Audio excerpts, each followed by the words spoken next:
Olá, meus amigos, espero que estejam bem.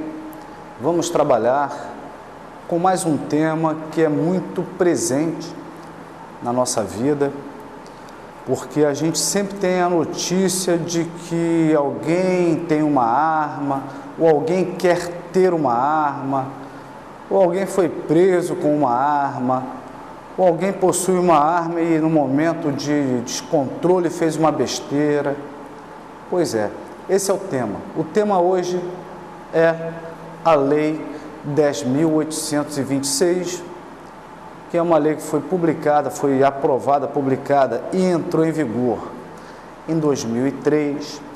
É a lei que aprovou o chamado Estatuto do Desarmamento, uma lei que trata sobre esse tema: arma de fogo, munições e acessórios. Bom, como a gente tem sempre uma preocupação em dar um foco na questão criminal, que é mais a minha área, vamos entender o seguinte: antes de 97, antes de ser editada a Lei 9437, possuir uma arma, portar uma arma, era mera contravenção penal. E contravenção penal é uma espécie de infração penal. Só que é uma espécie de infração penal que é apenada com uma pena de prisão simples, que tem um rigor menor do que os crimes que são apenados com reclusão ou detenção. Então vamos entender. Antes de 97, posse ou porte ilegal de arma de fogo era uma mera contravenção penal. O legislador quis endurecer, diante da realidade, muitos crimes envolvendo arma de fogo, números exorbitantes de crimes de homicídio envolvendo arma de fogo. O legislador quis endurecer o trato dos autores desses crimes. Editou a Lei 9437 de 97 e passou a tratar como crime posse irregular de arma, munição, acessório, porte, a guarda, a venda, o fornecimento, o empréstimo, tudo relacionado à arma de fogo, passou a ser crime. Então, em 97, houve um divisor de águas. Se eu porto uma arma branca, continuou sendo contravenção penal. Se eu porto uma arma de fogo, deixou de ser uma mera contravenção penal e passou a ser um crime, um delito. E nós temos vários comentários para tecer sobre esses crimes. Mas essa Lei 9437 de 97, ela já não vive mais, ela não está mais em vigor. Ela foi revogada pela Lei 10.826. É a nova lei de armas. A arma de fogo agora não é mais regulada pela Lei 9437, e sim é regulada pela Lei 10.826. Como eu já disse, entrou em vigor em 2003, aprovando o que a gente conhece como Estatuto do Desarmamento. Essa lei, ela foi fruto de um plebiscito que foi realizado pelo governo na época, porque havia toda uma campanha pelo desarmamento, a população foi consultada e prevaleceu a vontade da maioria de que deveria restringir mais o acesso à arma de fogo.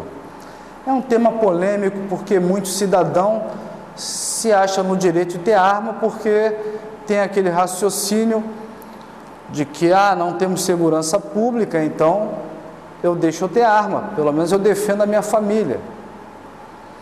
Só que as estatísticas revelam que muitos populares que têm arma em casa acabam sendo morto pela própria arma. O criminoso, que invade a residência, o domicílio, e encontra a arma de fogo, ele acabava utilizando a arma do cidadão contra o cidadão. E quando essa arma não produzia esse tipo de tragédia, não era tão raro, tão incomum, a presença de uma arma de fogo gerar outras tragédias. É uma discussão banal de vizinho ou de familiares, ou no trânsito, virar morte por causa de uma arma de fogo. A pessoa acabava se transformando por estar se garantindo em uma arma de fogo. Então, um cidadão que até aquele momento tinha uma vida normal, tranquila, se transformava em um homicida, estragava a própria vida e principalmente a vida da vítima, que acabava, sendo alvo de disparos. Mas, por outro lado, tem muitos que ainda defendem o interesse de ter arma. E, na verdade, a lei endureceu, a lei restringiu as possibilidades, mas ainda é possível o cidadão que não é policial ter uma arma. É possível um cidadão que não é policial portar uma arma. A lei permite. Agora, ela vai especificar os requisitos que têm que ser preenchidos. E ainda que o cidadão preencha esses requisitos, não é garantia de que a autoridade responsável vá conceder o registro e ainda mais o porte de uma arma de fogo. Então a lei exige com certeza vários requisitos que o interessado ele pode até preencher os requisitos e ainda assim não é garantia de que ele vai conseguir ter uma arma de fogo. Porque a política atual é restringir, é evitar que o cidadão de bem tenha arma de fogo. Por outro lado, fica aquela dúvida, poxa, então o cidadão de bem não pode ter arma, mas o bandido, o criminoso, está com mais arma do que a polícia. Na verdade não é bem assim, a polícia tem arma, o Estado tem muita arma. Mas a questão é a questão política, é decidir o que é menos pior. É deixar o cidadão com muita arma, arma disponível, arma sem controle, ou deixar o cidadão sem arma. É uma decisão difícil. Mas eu não vim aqui focar nessa questão polêmica, política, se deve liberar arma para o cidadão de bem, se não deve. Eu quis vir aqui, me propus hoje, alertar dos crimes, das implicações que a posse irregular de uma arma, que o porte irregular de uma arma traz para o cidadão hoje. Todas as questões que podem interessar o cidadão que não é técnico, não trabalha nessa área, é uma dona de casa, o trabalhador, como vai interessar o estudante do direito, o profissional da área do direito. A gente vai tentar dar uma abordagem genérica e em alguns momentos aprofundar, porque pretendemos atender ao interesse de vários. Quanto mais eu conseguir atingir com minhas palavras, vou ficar mais satisfeito. Então vamos lá. Primeiro ponto que a gente tem que tratar. O que o legislador penal quis proteger quando criou uma série de figuras criminosas, que a gente chama aqui de tipo penal. Tipo penal é o crime. Quando o legislador penal criou vários crimes relacionados à arma, o que ele queria proteger? Qual era a finalidade? Era tutelar qual bem? Bom, diretamente, imediatamente, a gente pode afirmar que o bem jurídico, o bem que a lei penal quer tutelar, é a incolumidade pública, é a segurança da coletividade, porque toda vez que tem uma arma registrada, autorizada, nas mãos do particular, nas mãos de um policial, isso já representa um risco, porque é uma arma de fogo. Com ela a gente mata, a gente fere. Então, mesmo que essa arma seja autorizada, o Estado tem o controle dessa arma, sabe com quem está, seja um cidadão, seja um policial, há um risco. Mas pelo menos o Estado tem o controle, é um risco tolerado. A partir do momento que a gente tem uma arma que não tem registro, alguém que o Estado não sabe, mas possui uma arma, aumenta-se o risco, reduz-se o nível de risco tolerado. Reduz-se o nível de segurança, né? Aumenta o risco. Então, aquele nível de risco tolerado, ele é violado, é ultrapassado. Então, o que o Estado quer é ter controle das armas de fogo. Por isso que incrimina qualquer posse, porte, venda, empréstimo, transporte, guarda, importação, exportação, todas as condutas envolvendo arma de fogo, ela tem que passar pelo crivo, pelo controle do Estado. E só fazer uma advertência, quando eu falo Estado aqui, não estou me referindo a uma unidade da Federação, Rio de Janeiro, São Paulo, não, estou me referindo ao poder público, porque quem faz o controle hoje da circulação de arma, do registro de arma, é o SINARME.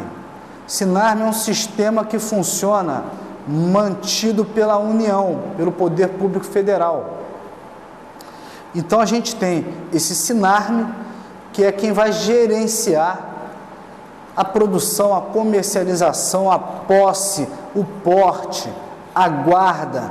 Então esse órgão tem que ter controle. E cada vez que eu identifico alguém que tem uma arma em casa que não está registrada no SINARME, ou está em desacordo com o que está registrado no SINARME, que a arma é de João, mas está na casa de Pedro, não pode. Se essa informação não está lá no SINARME, está violando o controle que a União tem. E não pode, porque quando você tem arma de fogo sem controle, aumenta-se o risco, reduz-se o nível de segurança. E o que a lei quer tutelar, o que a lei quer proteger, em última análise, é a incolumidade pública, é a segurança da coletividade. Bom, então, o bem jurídico tutelado é esse. Agora, quem pode cometer esses crimes e quem pode ser vítima dos crimes?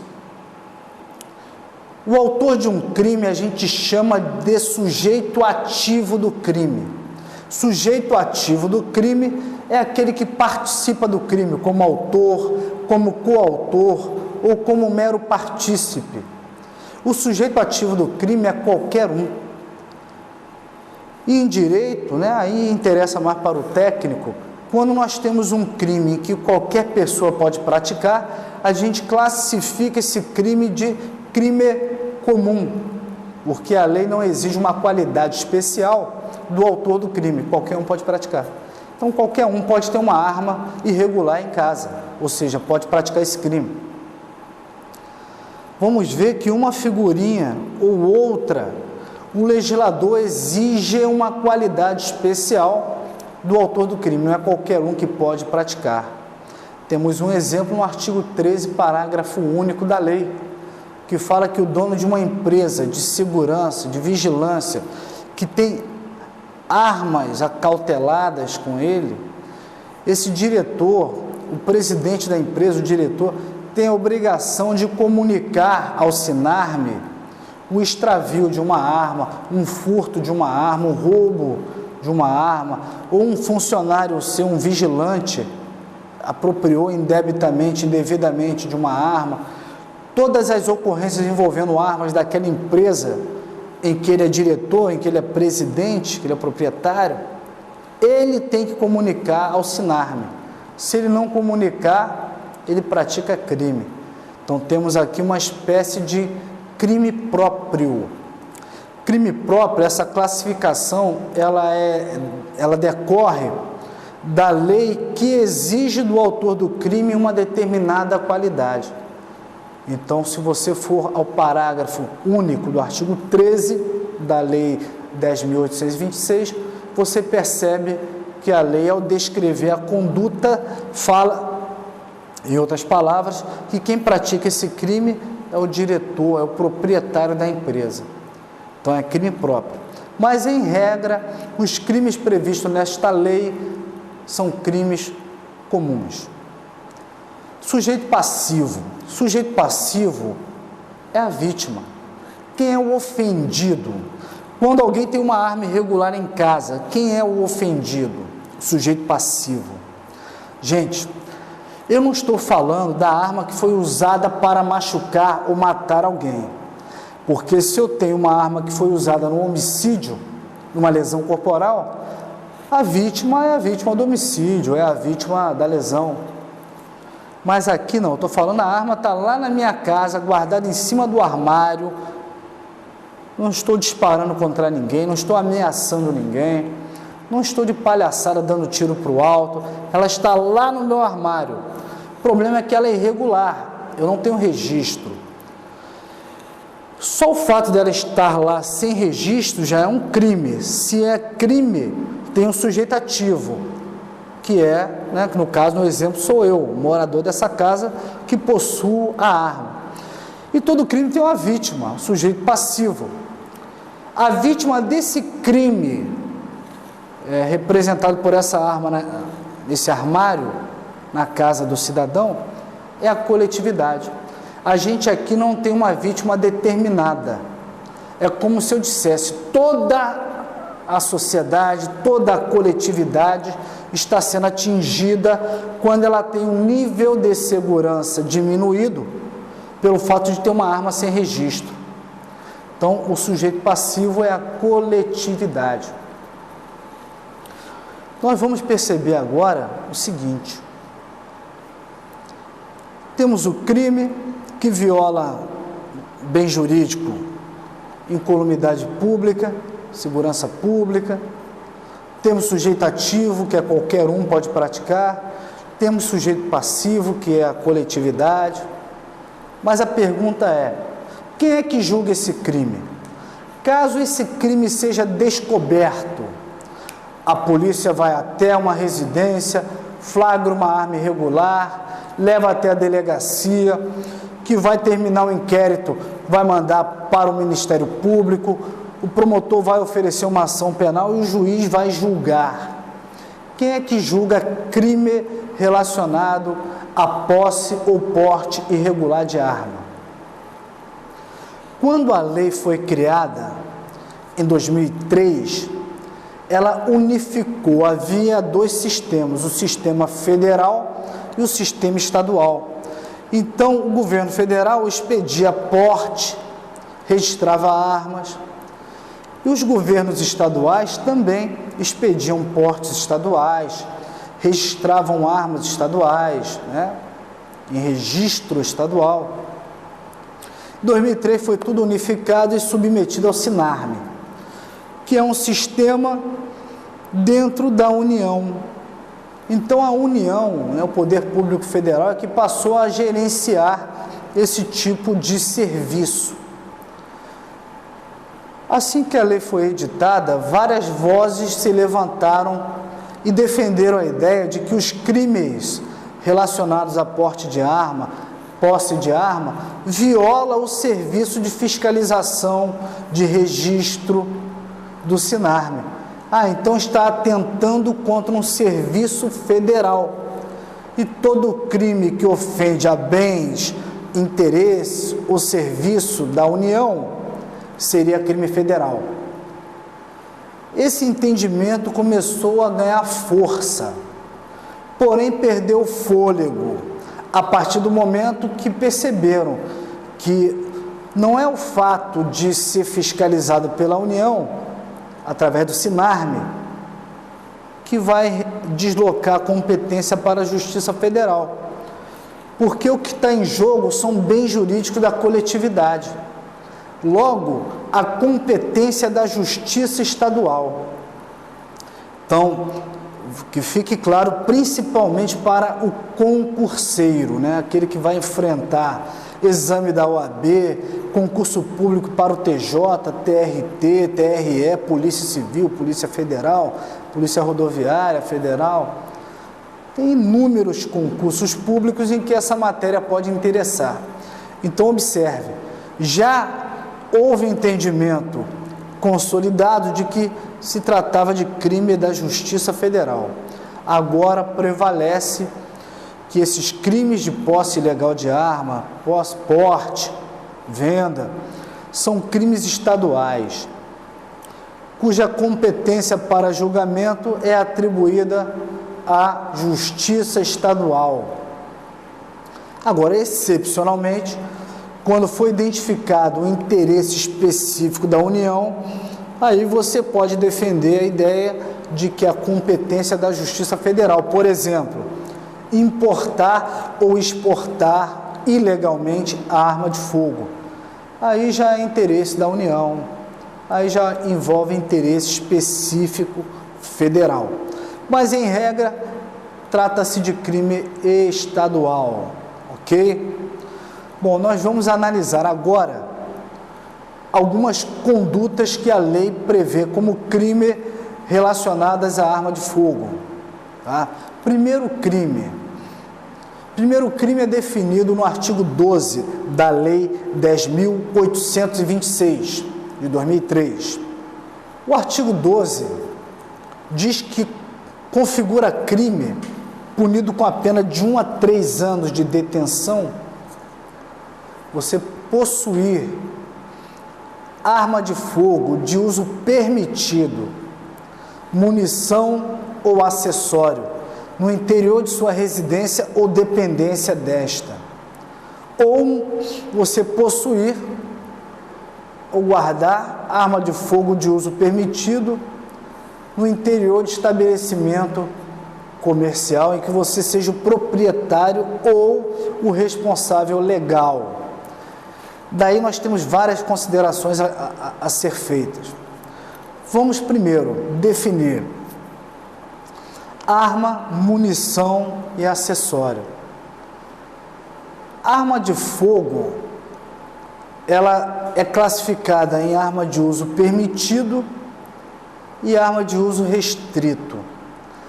A arma de uso permitido é aquela arma que o cidadão pode obter o registro, é possível obter o registro e ter a arma em casa.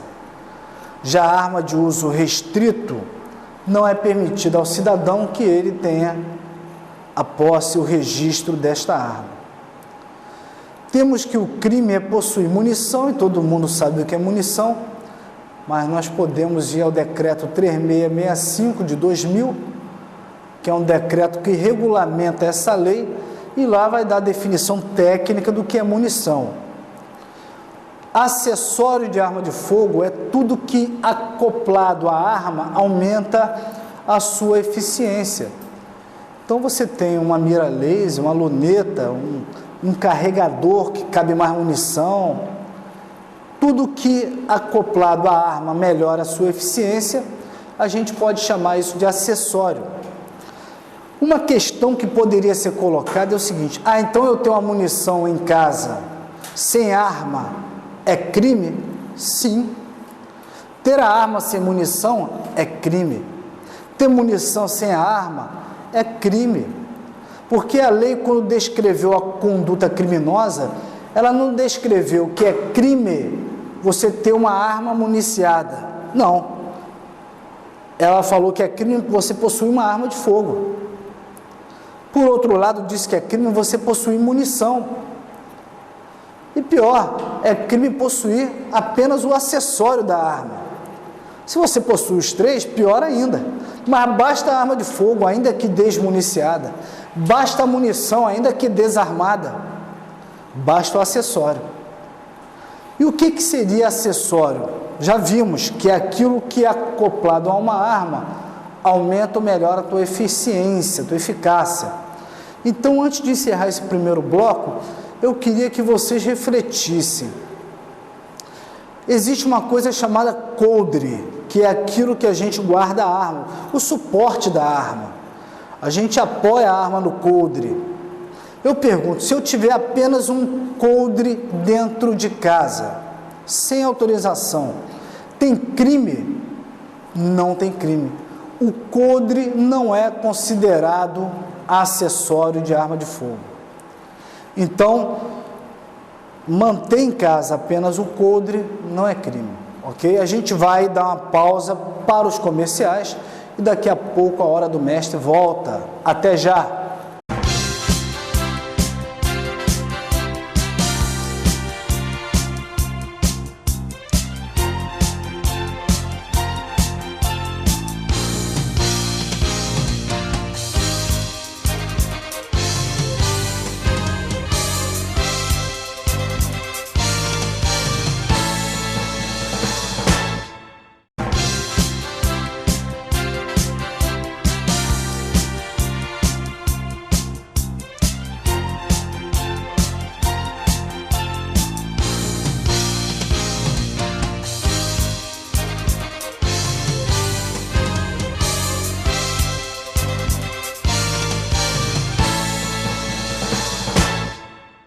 Bom, estamos de volta com mais um bloco para tratar desse tema que é muito interessante, né? Arma de fogo.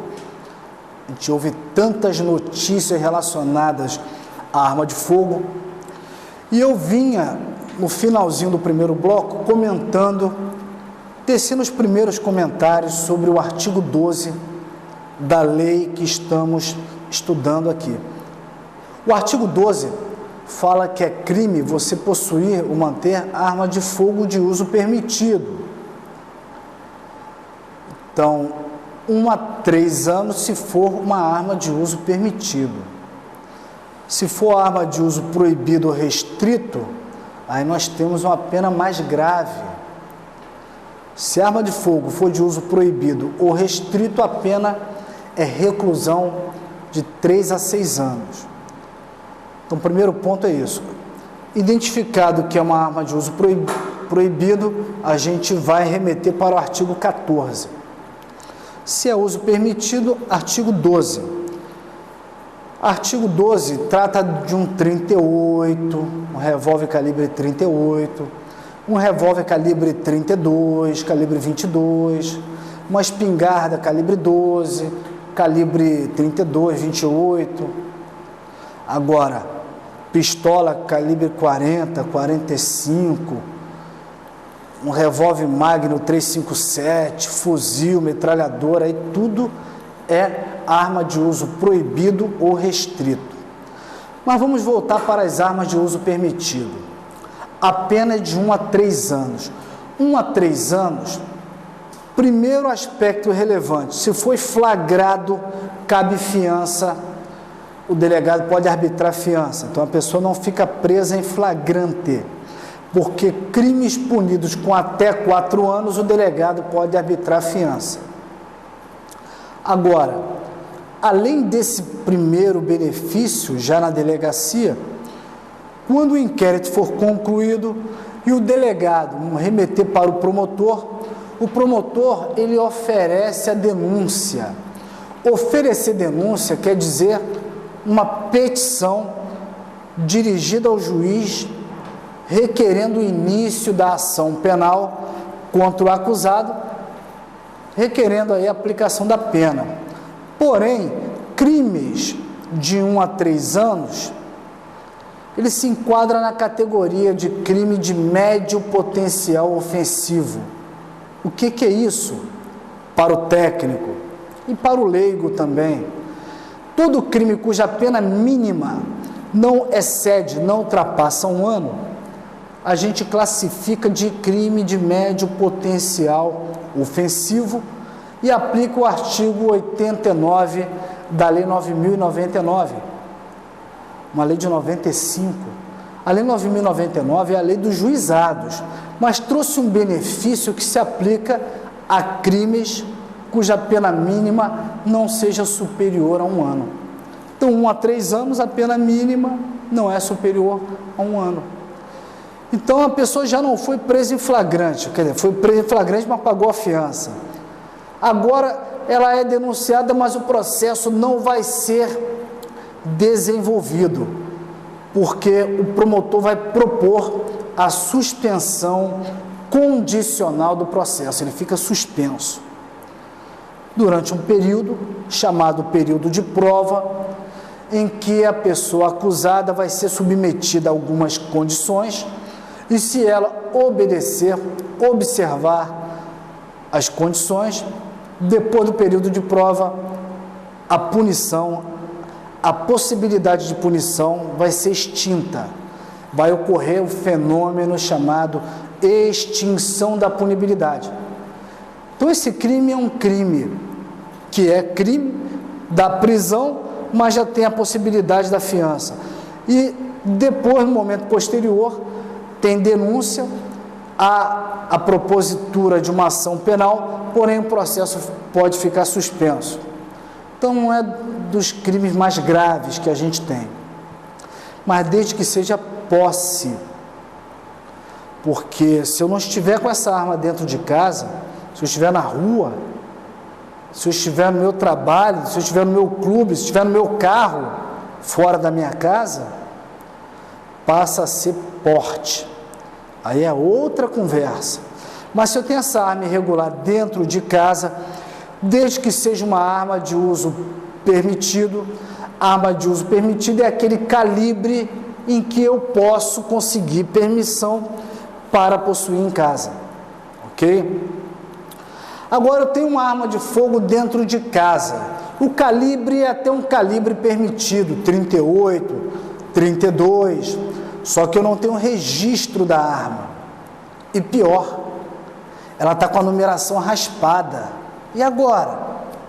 Bom, se é uma arma que, pelo calibre, ela é uma arma de uso permitido, mas se ela tiver com a numeração raspada, ela é tratada como se fosse uma arma de uso proibido ou restrito.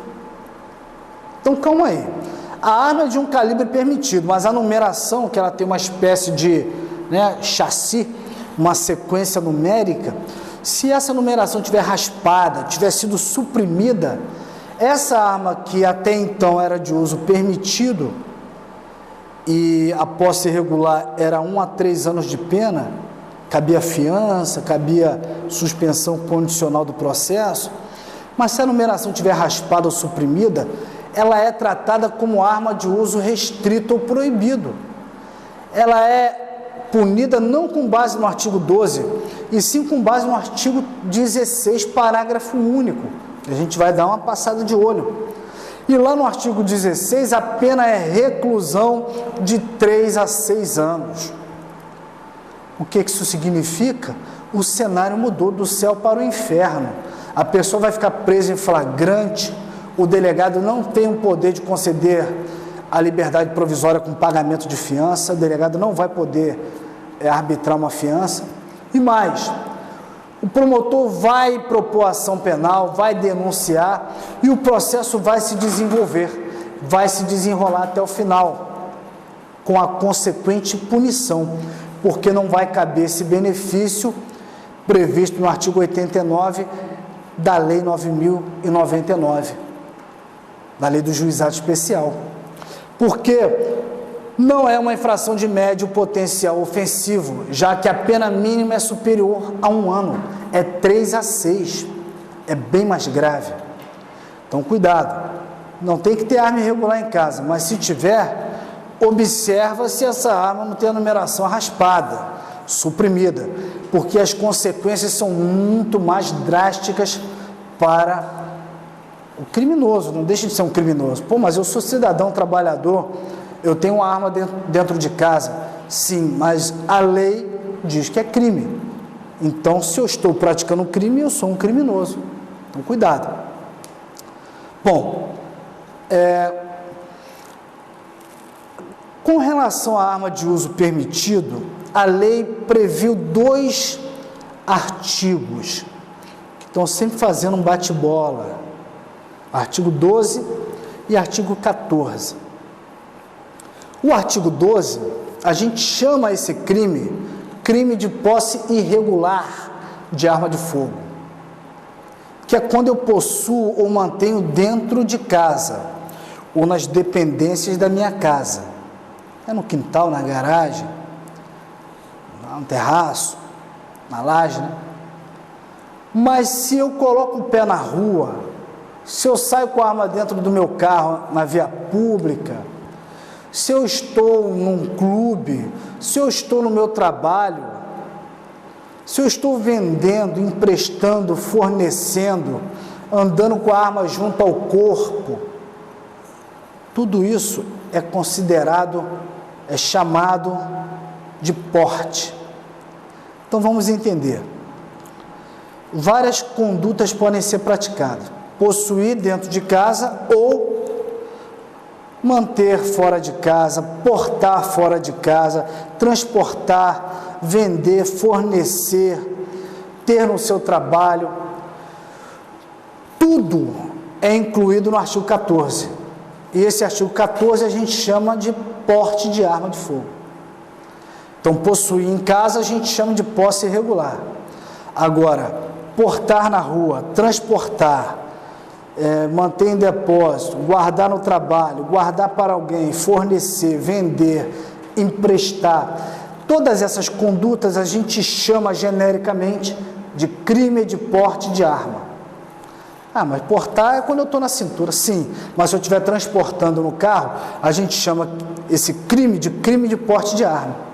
Ah, portar é andar na cintura. Sim, mas se você estiver guardando lá na pracinha onde você está jogando bola, enquanto você joga a bola, você chama esse crime de guardar essa arma ali embaixo da árvore de crime de porte de arma. Tá, eu fui trabalhar lá no bar, eu sou balconista, eu guardei embaixo do balcão.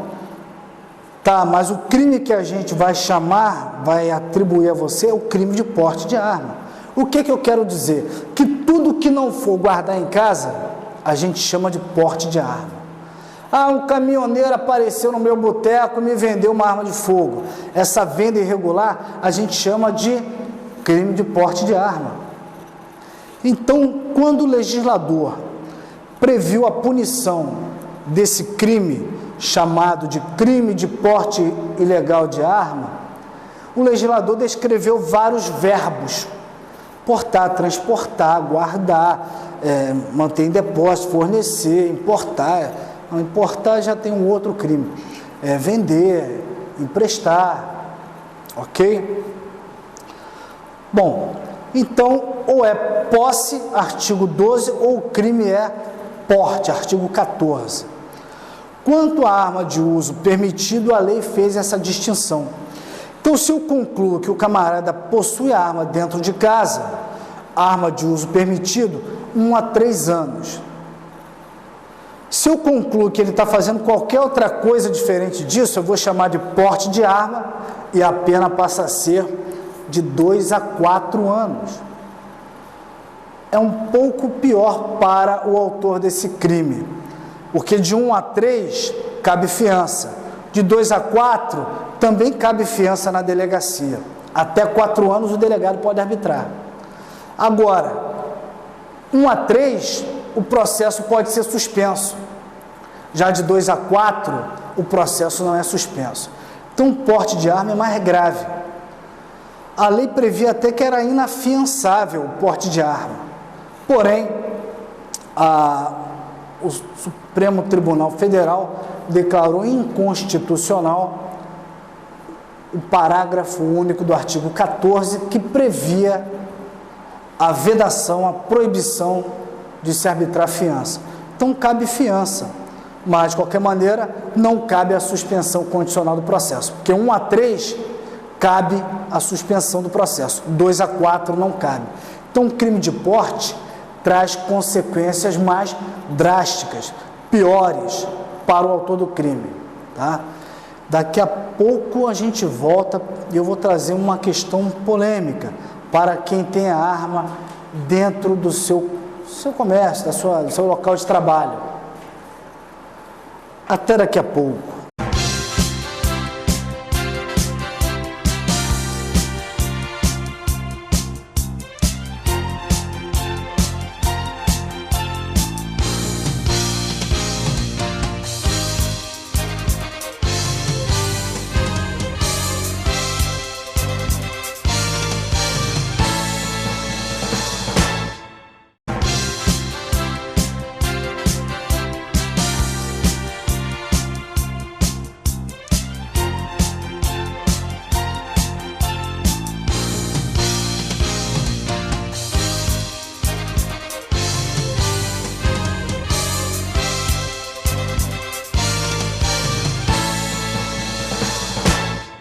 Bom, estamos de volta e no finalzinho do segundo bloco eu chamei a atenção para um detalhe. Eu tenho uma arma de fogo no meu trabalho. Pelo que eu falei antes, se eu tenho arma de fogo dentro de casa, o nome do crime é posse irregular de arma, e é o artigo 12, pena de 1 a 3 anos. Qualquer outra conduta é porte, a gente chama de crime de porte ilegal de arma. Então, se eu possuo a arma dentro de casa, é posse irregular, artigo 12. Se eu possuo a arma no meu trabalho, no local de trabalho, a gente vai chamar esse crime de porte, é artigo 14, a pena é de 2 a 4. Só um detalhe, A lei trata como posse, artigo 12, 1 a 3 anos, quando essa pessoa que leva a arma para dentro do trabalho, que possui a arma no local de trabalho, é o dono do estabelecimento ou o responsável legal pelo estabelecimento. Então vamos esclarecer. Eu tenho um comércio, eu sou o dono do comércio, ou eu sou o diretor, eu sou o gerente, o que represento legalmente o comércio. Se eu levo e guardo uma arma ilegalmente no meu local de trabalho, a lei quis dar um tratamento mais brando e pune esse camarada com base no artigo 12. Mas se eu sou o balconista, o garçom, o auxiliar de serviços gerais e guardo a arma no meu local de trabalho, a lei trata isso como crime de porte. Artigo 14, pena de 2 a 4 anos. Dá uma consequência mais grave. Então vamos entender. É crime de posse se eu mantenho em casa. É crime de porte qualquer outra coisa diferente de manter em casa. Se eu deixo no local de trabalho, bom, se eu levo a arma e guardo dentro do local de trabalho, é crime de porte, que é mais grave, 2 a 4 anos, artigo 14. Mas se quem está levando e guardando no local do trabalho é o dono do estabelecimento ou o responsável legal. Nesse caso, a lei manda você tratar como crime de posse irregular.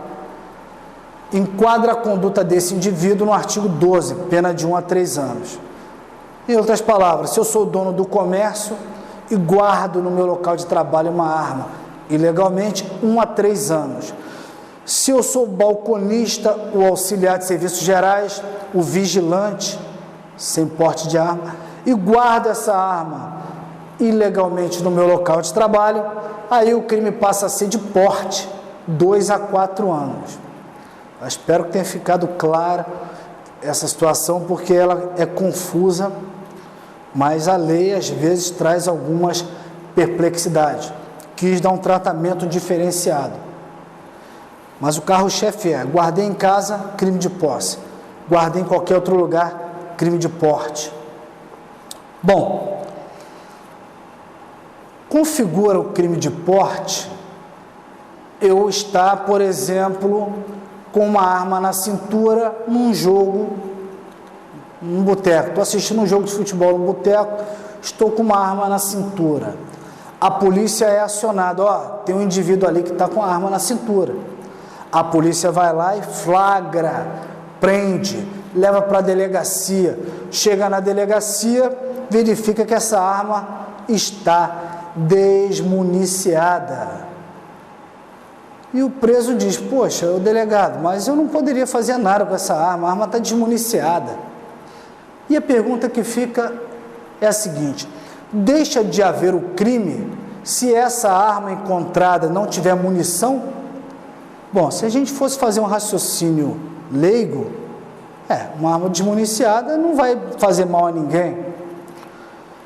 Mas a discussão jurídica por trás disso é: o crime de porte ilegal de arma de fogo é um crime de perigo concreto ou é um crime de perigo abstrato?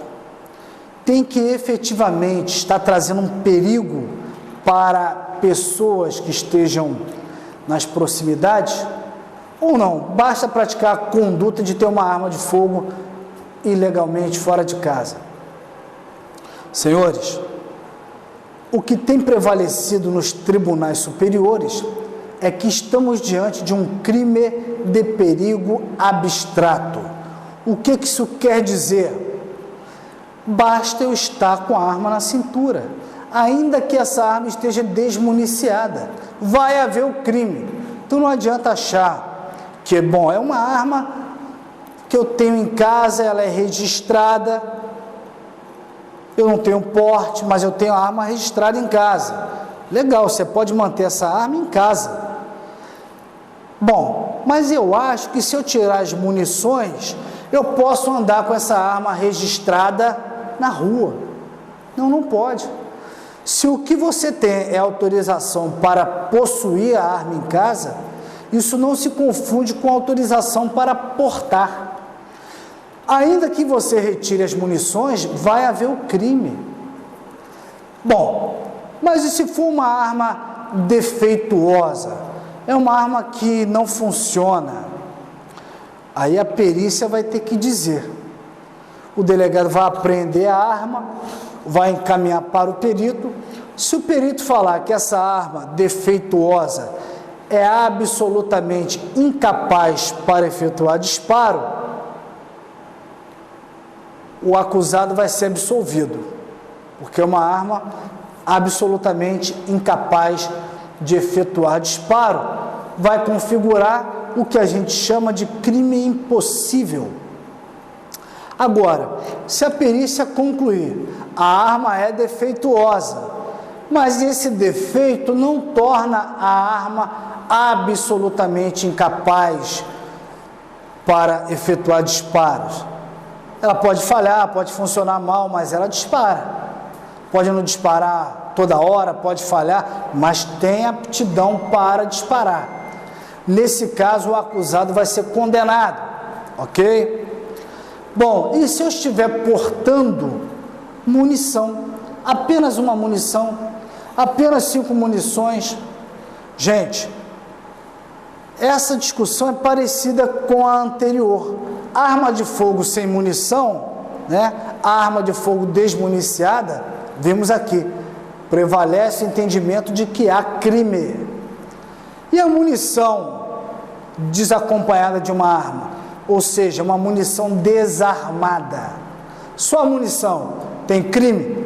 Tem crime. Então, prevalece o entendimento que trata-se de crime de perigo abstrato. Essa informação agora é para o técnico, para o estudioso. Prevalece que o crime de porte de arma ou de munição é crime de perigo abstrato. Então, basta estar com a arma, ainda que desmuniciada, ou basta estar com a munição, ainda que desarmada, ao crime. Uma questão polêmica é a possibilidade de você invocar o princípio da insignificância. Ah, será que eu posso alegar que eu só estava com um chaveirinho que eu mandei fazer com essa munição que eu achei na rua? Gente, achou munição na rua? Não pega, chama a polícia. Mas se pegou e fez um chaveirinho, é possível que uma polícia, ao fazer uma busca pessoal, encontre esse chaveirinho e te leve preso para a delegacia. O delegado vai fazer o flagrante ou, no mínimo, vai instaurar um inquérito, vai mandar para o promotor. O promotor vai oferecer a denúncia. O juiz vai condenar. Pô, mas só uma munição e que eu estava usando como chaveiro. Bom, em regra, isso vai ser tratado como crime. Porém, recentemente, o Superior Tribunal de Justiça, o STJ, entendeu que é possível aplicar o chamado princípio da insignificância em crimes previstos no Estatuto do Desarmamento.